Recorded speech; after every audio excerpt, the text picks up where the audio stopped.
जय सिया राम, हरिओम। आज एक स्त्री के बारे में बात करने आ रहा हूँ। मुसलमान है, ये मुसलमान औरत है, आफिया सिद्दीकी नाम है। ख़ास क्या है अभी बता रहा हूँ मैं। ये पाकिस्तानी औरत को अमेरिका में 86 साल की सज़ा मिली है, जेल की सज़ा। इसने किया क्या भाई? ये आफिया सिद्दीकी ने ऐसा क्या किया कि मृत्यु की सज़ा नहीं मिली है, इसे 86 साल की कैद की सज़ा मिली है। ये पाकिस्तानी है, इसके बारे में डिटेल बात करूंगा मैं। लेकिन पहले ये है क्या बेसिक जो क्रक्स है वो सुनते हैं। एक प्रियंका कानूनगो हैं, एनसीपीसीआर के चेयरमैन थे, अभी मुक्त हुए हैं अपने पदभार से। इनको सुनिए। एक औरत थी, उसका नाम था आफिया सिद्दीकी, पाकिस्तानी थी। आफिया सिद्दीकी MIT ग्रेजुएट थी, साइंटिस्ट थी, और उसको 86 इयर्स का इम्प्रिजनमेंट हुआ है। वो अपने जीवन में 5, 6, 7 लोगों से मिली। इंटरेस्टिंग फैक्ट यह था कि वो जिससे मिलती थी, कुछ दिन बात करती थी, वो बाद में फिदाइन बन के फट जाता था। इंटरेस्टिंग फैक्ट यह है कि जो आइडियोलॉजी को वो बिलीव करती थी वो देवबंदी आइडियोलॉजी थी। इस्लाम में एक सेक्ट है हनफी सेक्ट, उस हनफी सेक्ट पर देवबंदी आइडियोलॉजी काम करती है, और दुनिया भर में जो तालिबान है वो खुद को बड़े फक्र के साथ देवबंदी मानती। सुन लिया ना? ये क्या इसमें मैजिक था कि जिससे मिलती थी वो सुसाइड बॉम्बर बन जाता था, बॉम्ब बांधा फट गया। कैसी स्थिति थी भाई? MIT से ग्रेजुएट थी, ठीक है ना? इस पर थोड़ा सा डिटेल बात कर लेते हैं, अवेयर के लिए, जागरूक रहने के लिए। जो जिस देश काल परिस्थिति में हम जी रहे हैं, पूरी दुनिया में जो चल रहा है, जो ये कल्ट है जो धरती को लीलने के लिए फैल रहा है भयानक रूप से, जस्ट अवेयर रहिए। इसके लिए थोड़ी सी कहानी मैं बताता हूँ इसके बारे में। चैनल को लाइक, शेयर, सब्सक्राइब कर लीजिए, बेल आइकन को प्रेस कर दीजिए, आपको नोटिफिकेशन मिलता रहता है। सामाजिक परिवार का हिस्सा बनिए। थोड़ा सा सामाजिक परिवार को एक जब बड़ा करेंगे, मजबूत करेंगे, तो हमारी बात आप तक पहुंचती रहेगी। और ये फ़ोन नंबर है आपके सामने। आपके कंट्रीब्यूशन से, आपके मोटिवेशन से चैनल चलता है, ठीक? इसके बारे में बताता हूँ, आफिया सिद्दीकी के बारे में, कि ये 2 मार्च 1972 की बॉर्न है। और जैसा कि प्रियंका कानूनगो ने भी बताया था कि ये हनफी सेक्ट की है और देवबंदी विचारधारा से प्रभावित है। देवबंदी आपके भारत का जो है, उत्तर प्रदेश में देवबंदी जो है, देवबंद, देव भगवान, बंद भगवान को जो बंद कर रखा है, ख़त्म करो, भगवान है ही नहीं अपना। उनका जो विचार, उनकी जो विचारधारा है कि आखिरी आदमी तक जो है वो मुसलमान होगा, आखिरी इंची ज़मीन तक मुसलमानों की होगी, क़यामत होगी, और फिर सबको वो जन्नत मिलेगा, 72 हूरें, शराब और दूध की नदियाँ, और जो भी है ये जो उसका है। और उसके लिए हर मुसलमान को क्या क्या करना चाहिए, कैसे ख़त्म करना चाहिए। जो मुसलमान नहीं है वाजिब कत्ल है, उसकी स्त्रियाँ माल गनीमत है, जो विचारधारा है देवबंद की। तो इसे ये है ना प्रभावित थी आफिया सिद्दीकी, ठीक है ना? अब ये ऑर्डिनरी फैमिली से तो थी नहीं। इसके पिता थे मोहम्मद सलाल सिद्दीकी। ये ब्रिटिश में न्यूरो सर्जन था, वहाँ पढ़ाई करा था। इसकी माँ इस्लामिक टीचर तो थी, साथ ही पाकिस्तान की संसद सदस्य भी थी। और ये लोग कराची में रहते थे, है ना? कराची में, और फिर पूरी दुनिया में, है ना? अब बड़े बड़े तो हो ही गए थे लोग। संसद की सदस्य थी माँ, तो सोचिए, और बाप न्यूरो सर्जन। 3 भाई बहन था ये लोग। शायद बड़ा भाई मोहम्मद ह्यूस्टन अमेरिका में आर्किटेक्ट का स्टूडेंट था। बड़ी बहन फौजिया। अब फौजिया आपके सामने 1-2 बार आएगी अभी इसी वीडियो में, जब भी वो कंपेन कर रही है आफिया सिद्दीकी को अमेरिकी जेल से बाहर लाने के लिए, है ना? ये भी फौजिया भी हार्वर्ड से न्यूरोलॉजिस्ट थी, है ना? बाल्टीमोर के अस्पताल में काम करती थी, फिर पाकिस्तान वापस आ गई, है ना? इस्लाम और साइंस पर ये जोर देने वाले परिवार था इस्लाम और साइंस पे। 1990 में आफिया स्टूडेंट वीज़ा पर अमेरिका गई। आफिया सिद्दीकी 1990 में स्टूडेंट वीज़ा पे अमेरिका गई। यूनिवर्सिटी ऑफ ह्यूस्टन में 3 सेमेस्टर की पढ़ाई की। 1995 में MIT किया बायोलॉजी से, है ना? और इसको मिला कैरोल के विल्सन अवार्ड $5000 का। क्यों मिला? क्योंकि इसने रिसर्च के लिए जो सब्जेक्ट चुना था उस पे मिल गया। क्या था सब्जेक्ट सुनिएगा तो आपको आश्चर्य लगेगा, और इसके एक्ट्स और एक्टिविटीज़ और पनिशमेंट को जब रिलेट कीजिएगा तो तक यह दिख जाएगा आपको। इसका सब्जेक्ट था पाकिस्तान में इस्लामीकरण और महिलाओं पर इसका प्रभाव। ओह, शोध का विषय पाकिस्तान में इस्लामीकरण और महिलाओं पर इसका प्रभाव। अरे रे, मैं आगे बताऊं इसके बारे में। इससे पहले एक छोटा सा वीडियो है, बहुत छोटा सा, इसी आफिया सिद्दीकी का है। वो बता रही है कि इस्लाम किस तरीके से औरतों को सेफ सिक्योर करती है और इस्लाम क्यों धरती का सबसे अच्छा मजहब है इस औरतों के लिए। सुन लीजिए। Brothers and sisters in Islam, Assalamu alaikum. Thank you. It is my challenge, not only to every single person on the face of this planet Earth, but also if there's any civilization on any other planet, it's my challenge to them as well, that Islam is the best savior and protector for women. And I am saying this with all this confidence, not out of arrogance, but because I believe that Islam was revealed by Allah subhanahu wa ta'ala, the most just and merciful God. सुन लिया? तो Islam is the best है, मतलब conditioned women है ना। माँ इसकी Islamic teacher, Pakistan की member of parliament रह चुकी थी, बाप न्यूरोलॉजिस्ट, बहन भी न्यूरोलॉजिस्ट, ये खुद MIT ग्रेजुएट।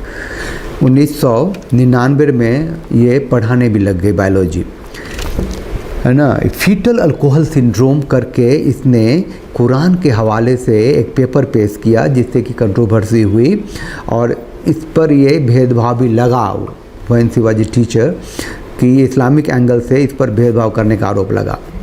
अब थोड़ा इसका निजी ज़िंदगी देखिए क्या है। इसका पहला विवाह जो हुआ, निकाह 1995 में हुआ, और वो पाकिस्तानी एनेथियोलॉजिस्ट अमजद मोहम्मद खान से हुआ। और ख़ास बात यह है कि इसका विवाह टेलीफोन पे हुआ, है ना। टेलीफोनिक अरेंज में हुआ निकाह, वहाँ उसने कबूल है किया है, क्योंकि मोहम्मद खान को शायद अमेरिका बुलाना रहा होगा, तो पति है तो आ ही सकता है ना। तो फिर ये गया, विवाह के बाद गया, और 2002 तक खटाखट इसने 3 बच्चे उसको दे दिए, है ना। 3 बच्चे आफिया सिद्दीकी को मोहम्मद खान ने दे दिए। फिर कोई पंगा उंगा हुआ होगा, तलाक हो गया, और उन लोगों के साथ खोला लिया होगा। ये बंदा क्या तलाक देता, ये तो गया था अमेरिका से। 2002 में इन लोगों का डाइवोर्स हो गया, 2001 साल लग रही थी। बाद में 2003 में, सुनिए कैसे दुनिया बदली है। 2003 में अम्मार अल बलूची, 2003 में अम्मार अल बलूची से आफिया सिद्दीकी ने निकाह किया।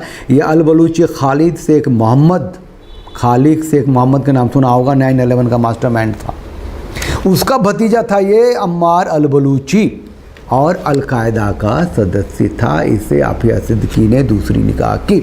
अब जो इन्फॉर्मेशन है उसके हिसाब से, आफिया सिद्दीकी के हिसाब से अल बलूची के साथ इसका निकाह कुछ ही महीने चला, लेकिन पाकिस्तानी और अमेरिकी खुफिया एजेंसियां ऐसा नहीं मानती हैं।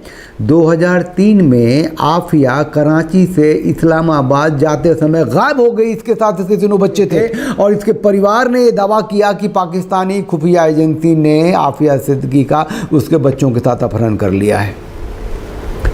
अमेरिकी खुफिया एजेंसी कहती रही कि ये छिप गई है, और दूसरे पति अल बलूची के साथ छिपकर रह रही है। राइट। 2008 में आफिया सिद्दीकी 2008 के 17 जुलाई को आफिया सिद्दीकी को अफ़गानिस्तान के गजनी प्रांत में वहाँ की पुलिस ने गिरफ्तार किया। बुर्का पहनी हुई थी। अफ़गानी और लोकल भाषा जो वहाँ है, दारी पश्तो, वो बोल नहीं पाती थी। इसके पास 2 बैग थे, उसमें रासायनिक हथियार, मास कैजुअलिटी अटैक पर आर्टिकल नोट, जिसमें न्यूयॉर्क के लैंडमार्क एम्पायर स्टेट बिल्डिंग का जिक्र था, उसकी तस्वीर थी। और इसके बैग में था सोडियम साइनाइड, पहले पोटासियम साइनाइड सुना होगा आप लोगों ने, सोडियम साइनाइड इलेक्ट्रॉनिक जिहादी दस्तावेज थे। यहाँ आफिया का नाम, आफिया ने अपना नाम सलीहा बताया। FBI 24 घंटे के अंदर अमेरिका से पहुंच गई इसे पूछताछ करने के लिए अफ़गानिस्तान, और जब पूछताछ कर रही थी तो उसने एक अमेरिकी का राइफल छीन के गोली चलाई। ये ओवर पावर कर ली गई, गोली इसी को वापस लग गई, मरी नहीं, बच गई। कोई अमेरिकन जो है घायल नहीं हुआ, इसको अमेरिका ले आया गया। न्यूयॉर्क साउथर्न डिस्ट्रिक्ट कोर्ट में इसके ऊपर केस चला। 23 दिसंबर 2010 को इसे 86 वर्ष की सज़ा मिली। She was imprisoned for 86 year. इस पर 7 आरोप लगे थे और 7 पे ये दोषी पाई गई। इसके समर्थन में मुसलमान लोग कहते हैं कि ये मानसिक रूप से अस्थिर थी, वो दोषी नहीं है। 2012 में भी अपील की और सज़ा बरकरार रही। Fort worth Texas federal medical centre में ये सज़ा काट रही है। 2024 में पाकिस्तानी सरकार ने रिहाई की मांग की। अलकायदा नेता अल जवाहिरी ने अमेरिका से बदला लेने की बात की कि आफिया सिद्दीकी को उसने आ बैल मुझे मार, अरे जिस अपराध में वो अंदर है, अलकायदा का जो मारा गया वो सरगना, उसके बाद उसका नेक्स्ट तो अल जवाहिरी ही है। वो कहता है कि अमेरिका से हम बदला लेंगे क्योंकि उसने आफिया सिद्दीकी को गिरफ्तार कर रखा हुआ है। 2003 में अमेरिकी खुफिया एजेंसियों ने मोस्ट वांटेड टेररिस्ट के रूप में भी इसको शामिल किया था। 2003 में ही, देखिए 2008 में गिरफ्तार हुई और 2010 में इसको सज़ा मिली है। समझ रहे हैं ना, इसका मतलब मोस्ट वांटेड लिस्ट में तो थी। शेख खालिद मोहम्मद जो 9/11 का मास्टरमाइंड था, उसके भतीजे अबू खलीजा के संपर्क में आई और इसने निकाह कर लिया। आफिया सिद्दीकी जब गिरफ़्तार की गई तो गिरफ़्तार करने से पहले अफ़गानी पुलिस को ये लगा कि ये जो है सुसाइड बॉम्बर है। बुरके में थी, है ना, 2 बैग थे, अजीब सा लुक था, कतार भैया एक कहीं फट के मर न जाए, है ना। तो बड़ा ही प्रिकॉशन से इसको गिरफ़्तार किया था, चारों तरफ से घेर के बैग रख, ये रख, दिस रख। चलिए, मोरल ऑफ द स्टोरी ये है कि ये जितना ज़्यादा पढ़े रहेंगे उतना ज़्यादा कंडीशनड रहेंगे, उनको उतना कुरान की जानकारी होगी, उतना गहरे अंदर जाएंगे। इसको छुड़ाने के लिए इसकी जो बहन है फौजिया ने बहुत कोशिशें करी हैं, आज भी कोशिश कर रही है। बिस्मिल्लाहिर्रहमानिर्रहीम। आज एक और हियरिंग गुजर गई, एक और दिन गुजर गया।